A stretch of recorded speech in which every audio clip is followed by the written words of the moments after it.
Welcome,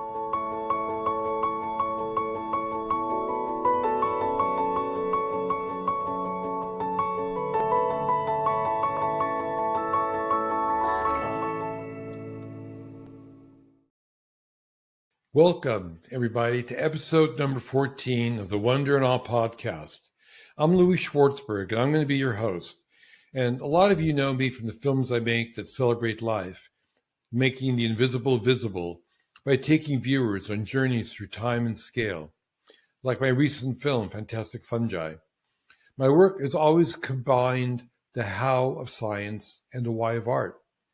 And this podcast fills that intersection.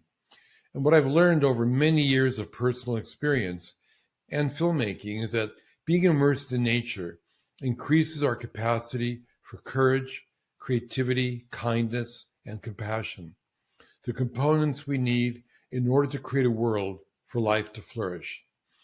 I also want to invite you to share your questions for our guests throughout the live broadcast. Please submit your question in the comment section off to the right. Our team will be reading them, and we're going to try to get to as many as we can, just as nature provides us with a connection to something larger than us. Playing and listening to music can help us tap into something sublime. And today's podcast will focus on music, which, like nature, can create pathways to healing. My guest today has created beautiful music for the world to enjoy. Today, I'm proud to welcome Cosmo Sheldrake to the podcast. Cosmo is a London-based multi-instrumentalist musician, composer, and producer.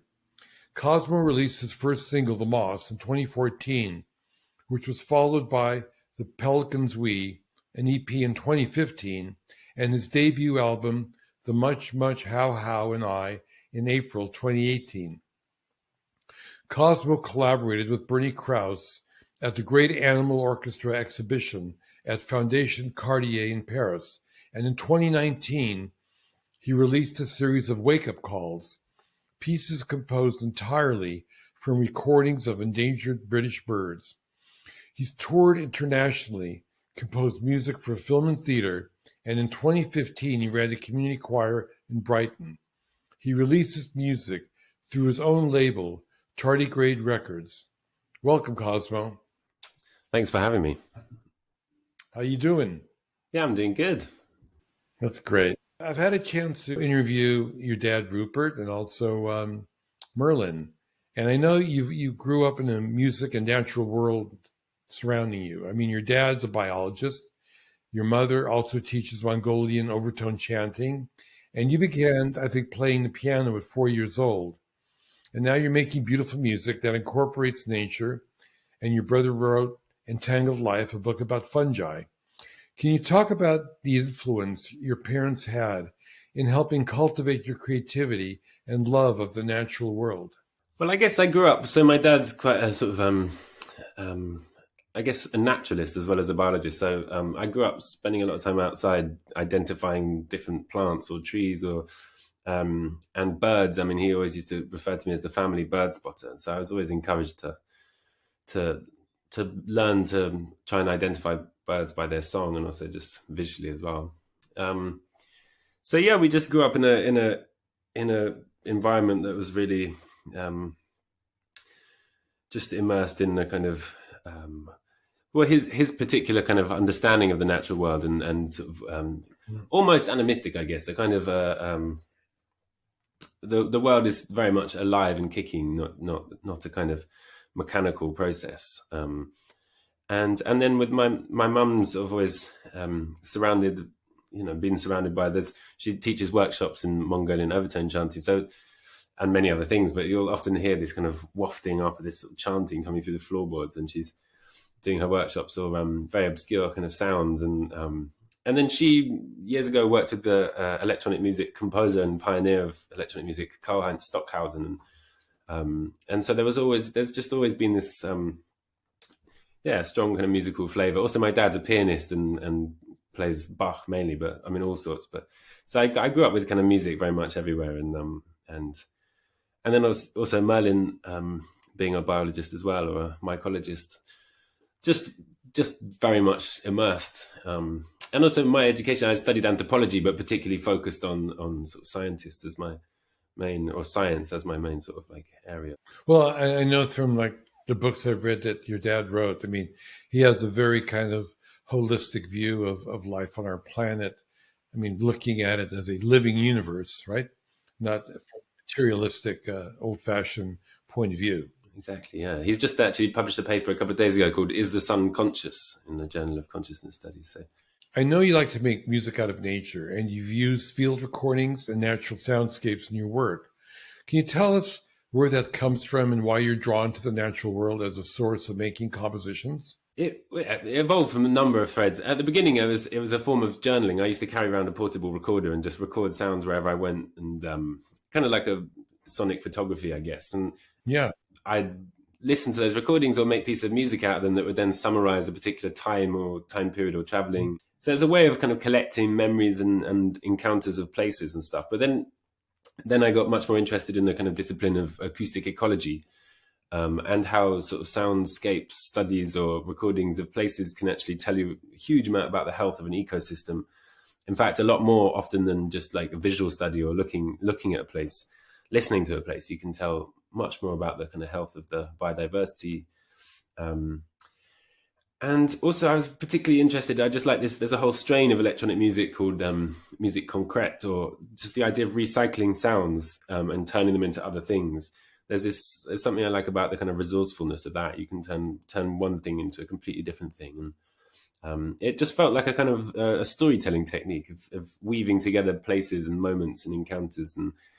And then I got more and more interested in endangered, and particularly in extinct and endangered sounds, and did a whole project sort of trying to track down recordings of extinct animals to make music from. But there's just much harder to find than endangered ones, obviously, because the microphone was only invented so recently. And then, I mean, many animals have gone extinct recently, but it's just they're not often categorized in sound archives in terms of their sort of conservation status or their endangered nature, or whether they're extinct or not.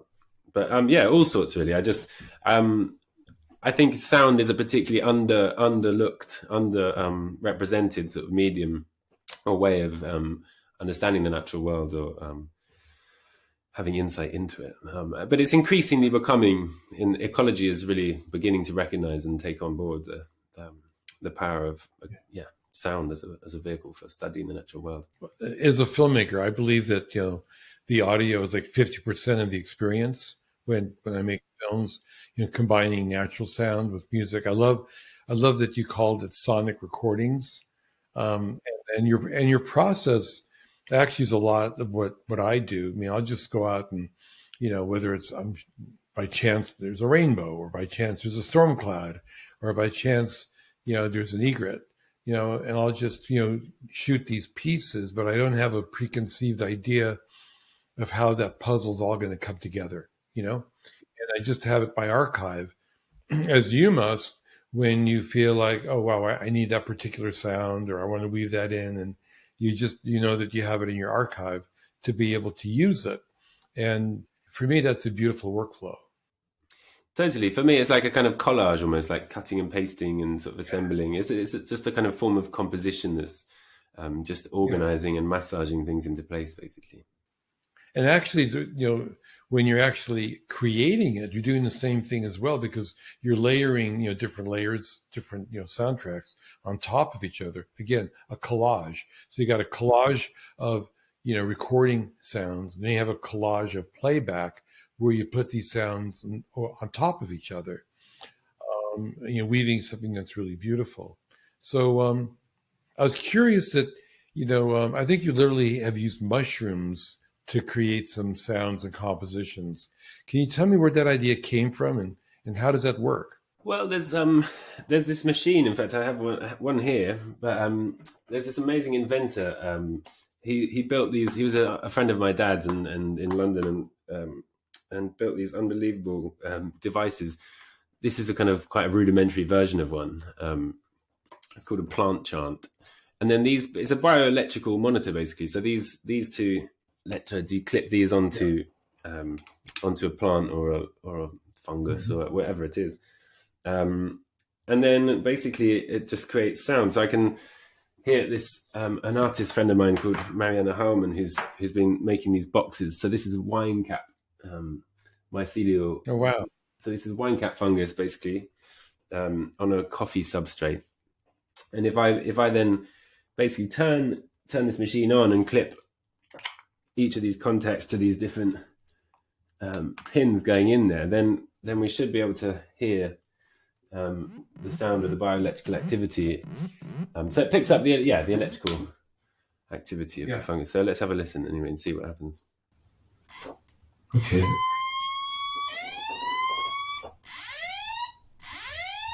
Oh wow, that sounds great. I worked on, the first feature film I ever worked on, Cosmo, was The Secret Life of Plants, which decades ago. It was 1978 or 1980, and it was the very first time Stevie Wonder scored a movie. And in that particular film, the real, I think, inventor of this technology, I forgot the guy's name, but he was the one who invented the lie detector. So that's where the technology comes from, being able to pick up these like variations of energy, and they were able to apply that technology from a FBI interrogator into the plant world. That's where all that stuff started a long time ago. I know that. Well, tell me about Wake Up Calls. It's an album you wrote composing music recordings of endangered British birds. How did that come about? And what inspired you? Well, I've been making music from birdsong for a while.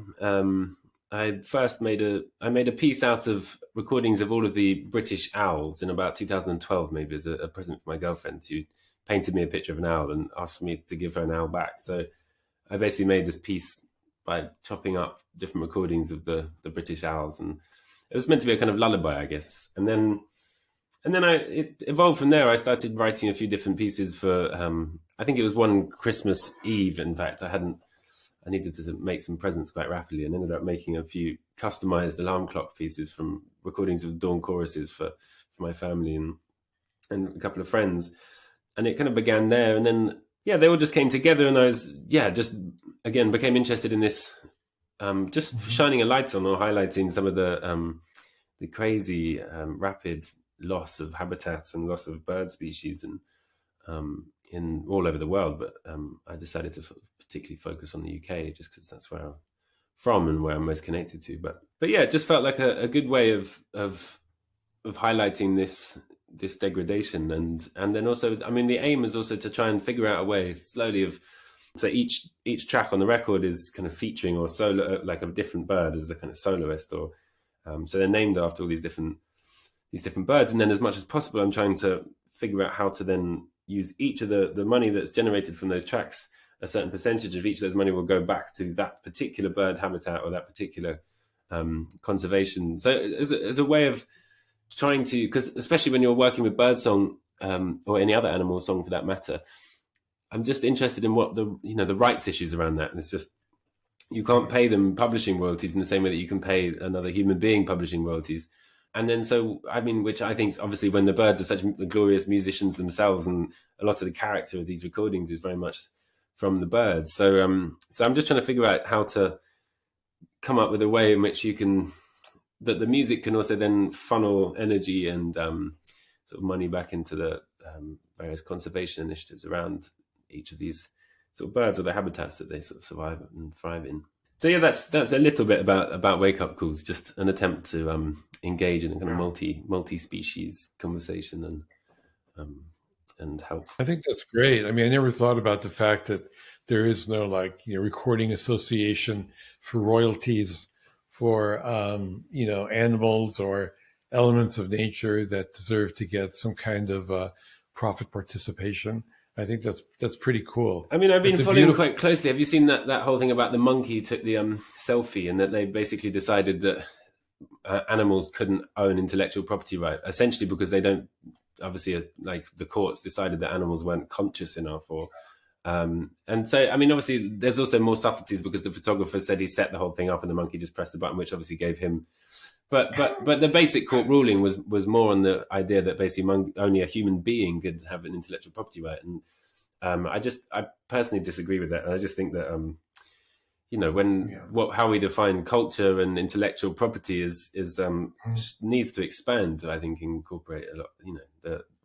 There's this beautiful book I've been reading called The Cultural Lives of Whales and Dolphins, which is talking about how whales and dolphins, just among many other creatures, but just like have to have a sort of form of cultural transmission, which they've just been analysing the records of the whaling ships in the North Pacific.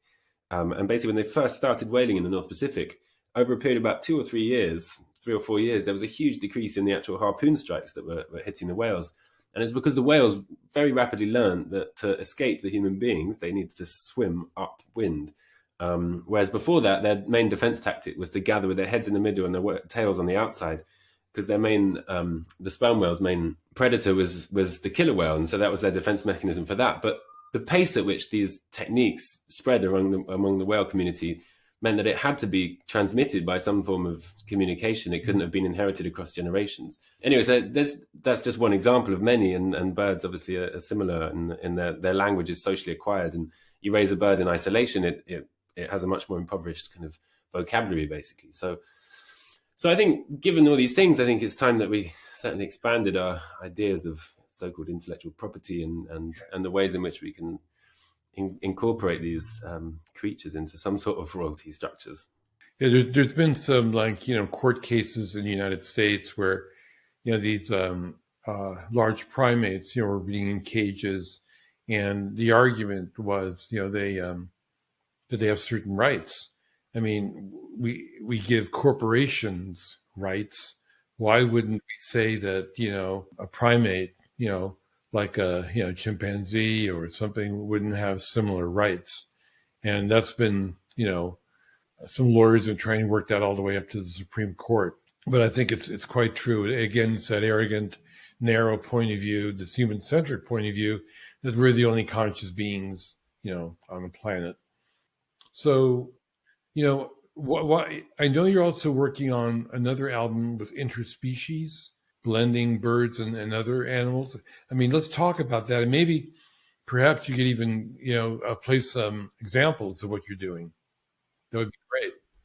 Well, I can show you a little bit about how I make some of the sounds. Or this is a nightingale. I'll play you a snippet of a nightingale recording which I made in Kent, which I then turned into a kind of a keyboard, basically, kind of like a prepared piano. Or so I took about 4 or 5 different extracts of the nightingale song, and then spread it across a sampler, essentially. So each extract will be stretched over about 5 or 6 different notes, and then so if you play a big chord, you end up with all these different.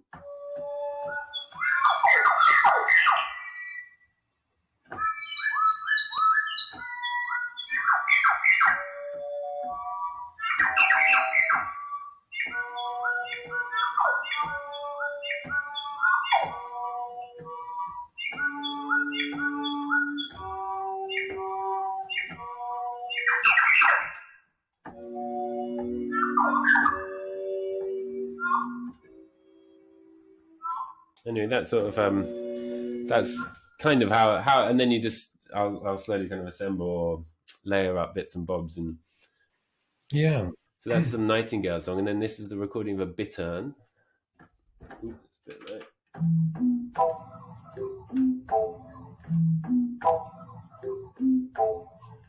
And then let me see what else I've got. I've got a robin.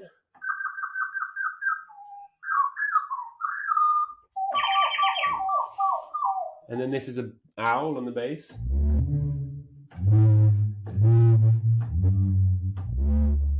And then, on and on and on, basically. It's cuckoo. This is quite a fun one.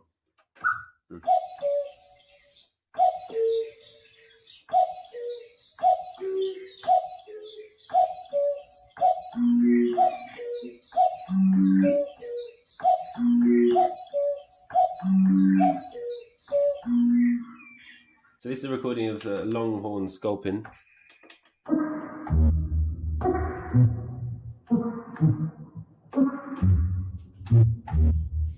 And then some humpback whales. And then these drum sounds. This is an oyster toadfish, and this is recorded by the American military during the Cold War, where so they armed their submarine pilots with sound banks of fish recordings, so they could tell the difference between Soviet submarines and fish in case they got confused. This is a buck-toothed parrotfish.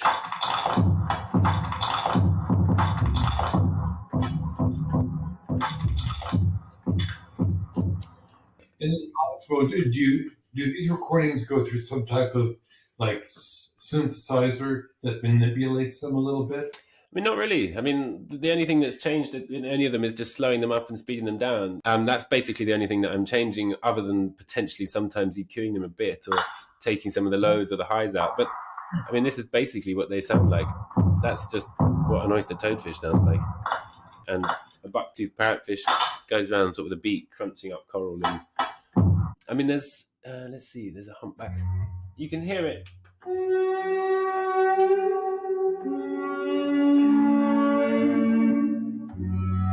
So the only thing changing there is just slowing the same sound down and speeding it back up again, basically. And then this is a blue whale.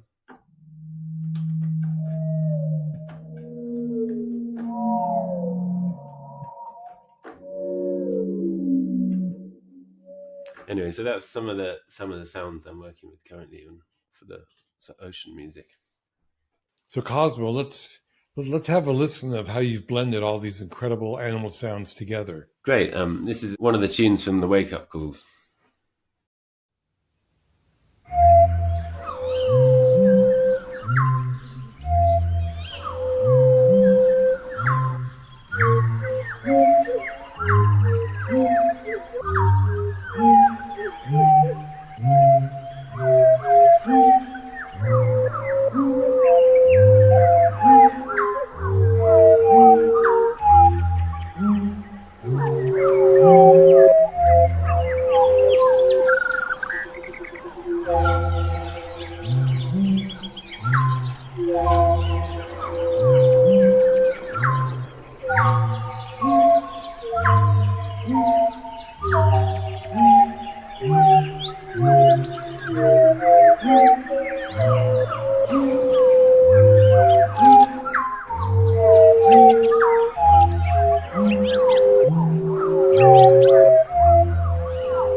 So we worked together on my moving art series.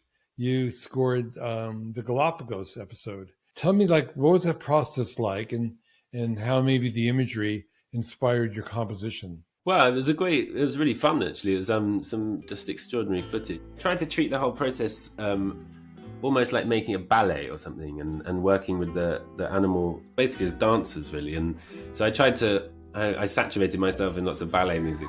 The flamingos, there's a great scene of the flamingos doing those amazing dances, and I'd watch them moving around, and I'd just try and accompany them essentially in their movements as if it was choreographed in some form of dance. And so yeah, I just tried as much as possible. I tried to be inspired from the movements or the feeling, or the giant tortoise kind of plodding along. And, just really kind of thought about it like a ballet.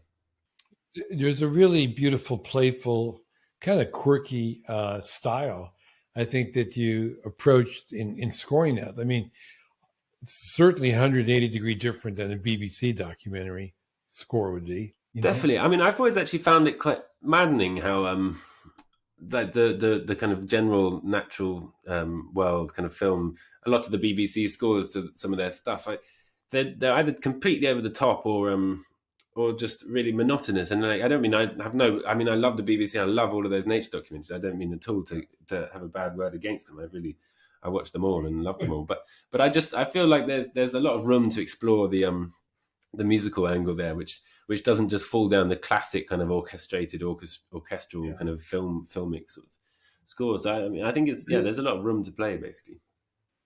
Totally. I mean, well, I think they're sort of stuck in a formula of what, natural history, film should be in the story. I've always kind of just rejected this, automatic knee-jerk reaction that it's always about predator versus prey.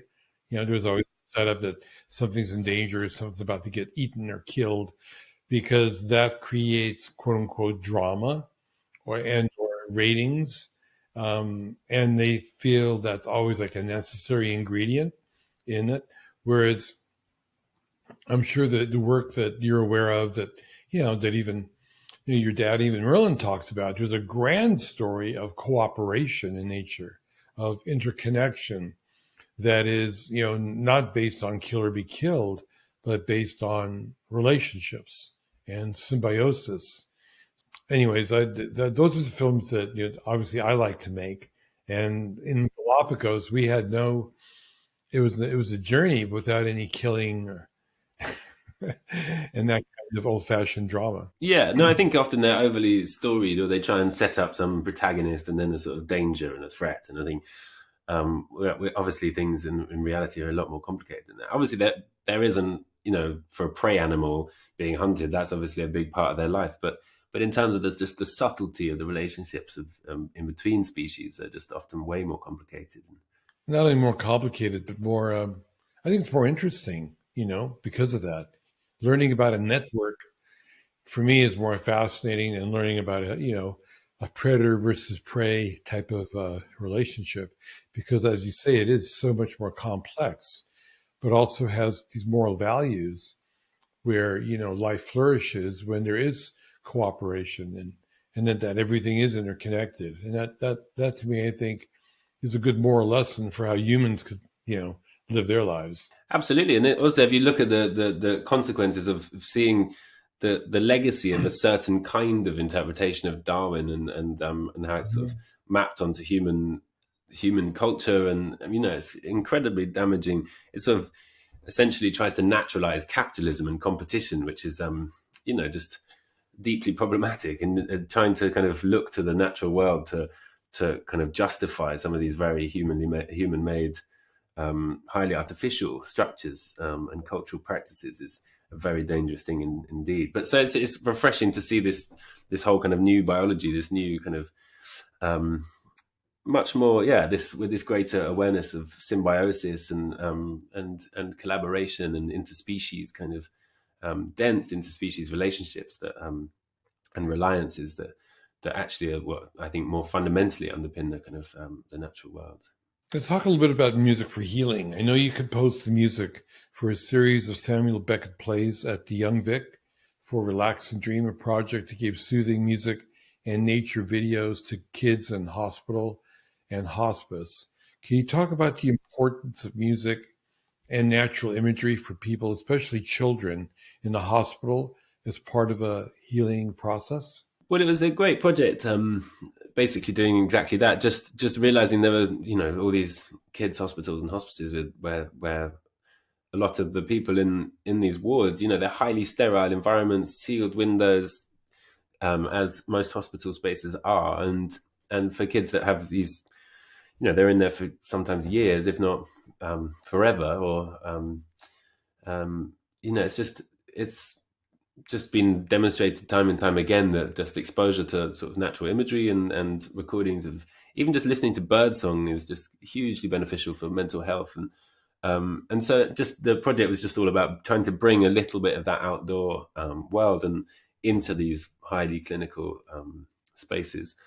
And the woman who was, she went to all these beautiful sacred places all over the British Isles, basically, and recorded these just very slow, very simple, single shot, more or less, or just incredibly slow moving imagery, basically, of very immersive of all these different places. And then I just scored some just very simple kind of music along to it to just accompany it. And so, just attempting to kind of throw the window open into these very magical parts of the world and give people access to those spaces who just absolutely couldn't have access to them, basically.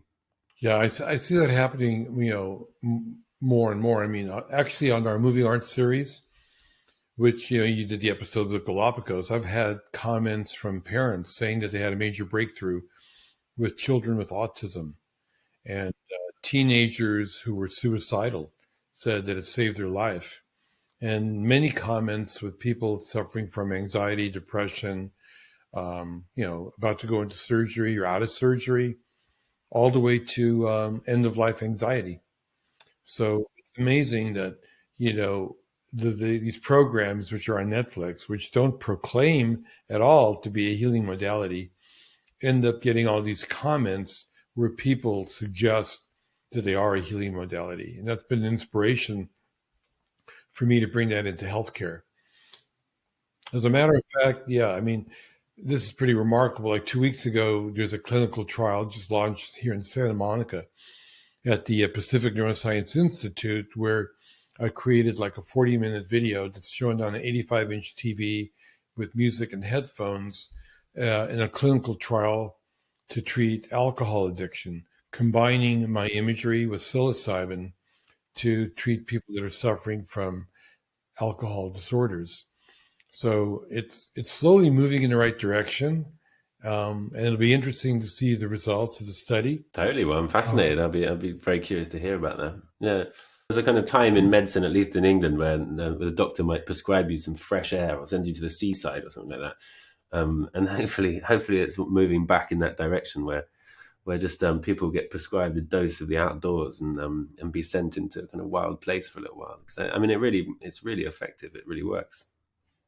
Yeah, absolutely. And people don't have that opportunity, then bringing, visual energy and sound energy into a room where perhaps they don't have that opportunity, then why not? And as a matter of fact, like the recordings you've captured are things you wouldn't normally ever hear. I mean, you would never hear the sound of a whale underwater, nor would you ever be able to be scuba diving and see a whale underwater.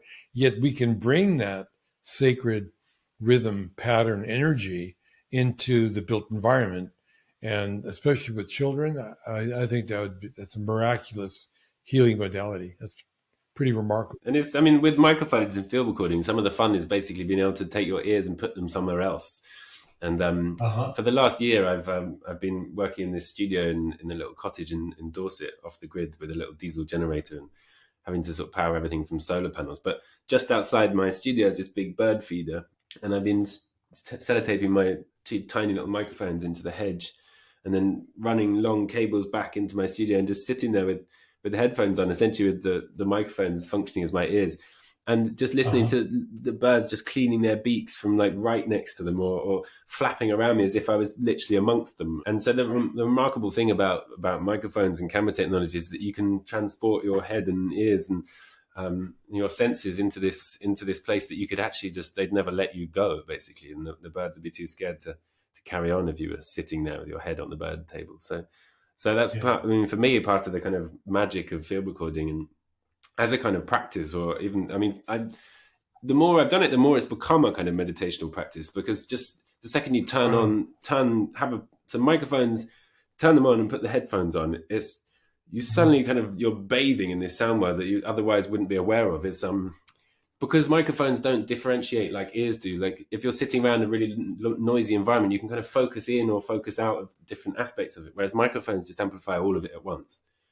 And so it's this incredible practice of having to learn to listen to everything at once. And I recommend it to anyone who has the ability, even with a phone. I mean, it's just like, turn the microphone on a phone, plug your headphones in, and it's a completely different way of, and also because you can turn the gain up, so you can kind of expand your ears way beyond your normal hearing range, and just sitting there in a woodland or anywhere, just listening to the wind in the trees or something. It's just, for me, it's just become a really crucial practice, and something I love the fact that you refer to it as a practice, because I've told many people that, the fact that I have time-lapse cameras going 24 hours a day, 7 days a week for 4 decades is my practice. I don't have a formal meditation practice, but the mechanical aspects of what you have to do to make it work reminds me a little bit of like the sort of the structure that other practices have, whether it's prayer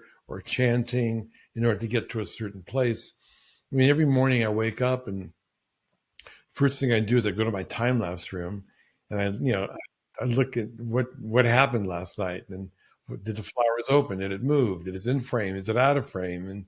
And then, being able to either be joyful that I got a great shot or make an adjustment. It's a beautiful way to start my day, to be able to do that dive. And I like the fact that there is a mechanical aspect to it. It isn't just like, oh, there you are. There's a certain skill and craft to what you're doing, with recording sound. You get better at it every day, over and over. You learn trial and error. And so it's a beautiful way to approach it as a meditative practice, because it does make you present, right? And that's the goal of any meditative practice, is to become present. Absolutely. No, I couldn't agree more. It's become very important to me.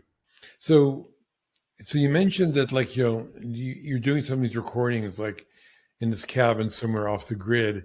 And are you connecting your electric instruments to solar panels so you can play outside and be totally powered by the sun? Well, more or less. I mean, out of necessity for the last year, I've been living in this cottage that basically the only electricity that we have there is just when the diesel generator turns on in the evenings when it gets dark, basically. So for the last year, most of the electricity I've used to make music, and a lot of the wake-up calls were finished there. And I had to buy a big battery and then a bunch of solar panels. And so yeah, for the last year, most of the music I've been making has been solar powered, which is also incredibly satisfying. And then taking that equipment outside and performing some of those sounds back to the environments where I recorded the sounds, all powered by this little battery that's been charged up by the sun. It's just it's a lovely kind of feeling of this kind of closed loop, really. Just to be able to kind of power, and also in doing that, I've become incredibly aware of how much power different things take, and anything I'm not using, I have turn off, because I'm constantly calculating what's in and what's out. So I've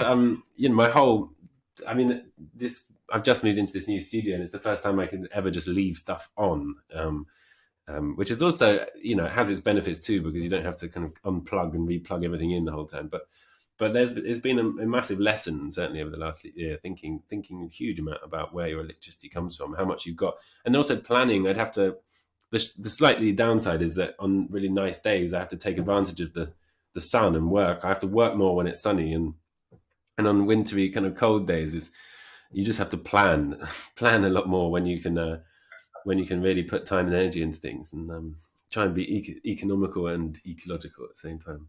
Yeah. But again, another example of how it makes you more present, like it does matter like what the weather is like, and you do care about looking up at the sky and adjusting your plan, your behavior. I think it's really beautiful. Plus, you're also learning this giant lesson about sustainability, which is the most important, challenge the human species needs to address, in the immediate future, especially even coming out of this pandemic. How do we create, practices, behavior that is sustainable? Because if we don't, then we will be in trouble. Absolutely, yeah. So, what's your next big dream? That's a good question. I mean, at the moment, I'm trying to develop one of the things I'm really interested in is making music. Essentially, we hear the world in a polyphonic way. Through listening to field recording and listening to just the natural world, there's so many voices coming all at once from so many different places. So I've been trying to think of how to make music that kind of reflects that more than, not just for a stereo setup. Trying to make music that feels or could immerse us more in the world in the way that we actually hear, left to our own devices. So I'm trying to essentially explore. I'm developing a system using phones that can then connect to little speakers or not, and then I can make music for multi-channel music that people can then sync up and stream on their phone in big groups. I've been trying this out a little bit, and I've done a couple of experiments, but yeah, making polyphonic bird music, or not just bird, but the ones I've been doing so far have been kind of using bird song. And then big groups of people then stream them through their phones plugged into speakers or not, and you can create these massive DIY kind of multi-channel sound systems essentially. So that's one of the things I'm trying to develop, is just the technology to do this, and also to make them sort of perfectly in sync without any kind of delay between the different sections. So that's one thing. But yes, just thinking more about how the music I make could actually better reflect the way that we listen to sounds or from the natural world, and basically trying to make more ecological music essentially. Well, keep doing it. I never realized how similar your process is to my process. Um, it's really beautiful that you're clearly on a mission to, you know, save species and shift consciousness by being able to have people hear things that they've never heard before, to be able to feel things that they've never felt before. And I think by doing that, you get people to fall in love with it and therefore protect it without having to go into a diatribe of the scientific data as to the degradation of the planet, because that sometimes makes people feel unempowered and numb. They don't know what they can do. But if you can get people to want to protect it, that by far, I think, is the greatest environmental action you can take. Yeah, for sure. Absolutely. What about you? What are you working on? Oh my God. Well, let's see. Well, we've been like really working hard on marketing and distributing Fantastic Fungi globally. It actually did open up in London, and with COVID, it was a little bit challenging to be in theaters. But we have a virtual summit coming up in September, which I'm very excited about. You'll be able to go into like 6 or 7 mushrooms. One might be like music, culinary, psychedelics, presenters. I've learned a lot about virtual collaboration over the last year and a half because that's what the whole world has had to do. And again, it kind of mirrors the mycelial network in many ways. So I find that to be inspiring. And because um, it's been difficult to go out and film or travel around the world to all the sacred places that I would love to do, I've been just like doing what you're doing. I've been diving into my archive, and I'm working on a project tentatively called Moving Earth, where I want to tell the story of life from the tiniest microbe, up through, plants and animals and the human species. So just leveraging the material that I have, we're putting together a beautiful, journey that'll be, I think, again, without narration, so that people can like enjoy the ride and let their own voice come through. So it's been kind of great because I know that this period has been important for many people to be more introspective, right? Regardless of what you're doing, you've been forced to be introspective. If you can't travel on the outside, you got to travel on the inside, right? So, given the fact that I had this large library, I've been waiting. Um, I've always been kind of postponing. I'm going to do this. I'm going to do this. I'm kind of like a squirrel saving his nuts in a tree, and now I finally get a chance to like dive into it and open up those nuts and see what's inside. And like what you're doing is, I just capture things that connect with my soul without a plan as to how I'm ever going to use it. And then it's amazing how you do have this inner voice that guides you at the moment that you're doing the composition, and it says, use this, try that. And after a while, it takes on an energy of its own. It's like a baby that grows up. You kind of start that process, and pretty soon it's on stage performing. So anyway, I'm really grateful for sharing your thoughts and your music, the extraordinary soundscapes that you're doing, and we look forward to more collaborations together, as well as spreading your music throughout the world.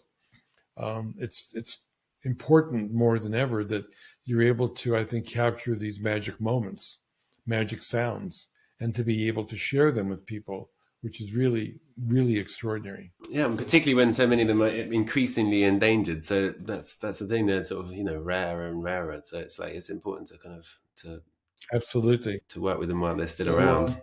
Well, thank you for that, and I also want to be able to thank my team. I want to thank Leland, Annie, Courtney, and Sarah for Moving Art, and Bethany, Ron, and Deanna from Magical Threads for helping me produce today's podcast. I wish everybody can, from what they've heard today, I think the big takeaway is just becoming more present. And it's pretty easy to do that if you just try to open your eyes and your ears and just be aware of what am I hearing and what does it sound like and how does it make me feel. So thank you, Cosmo, and thank you everybody for joining us today.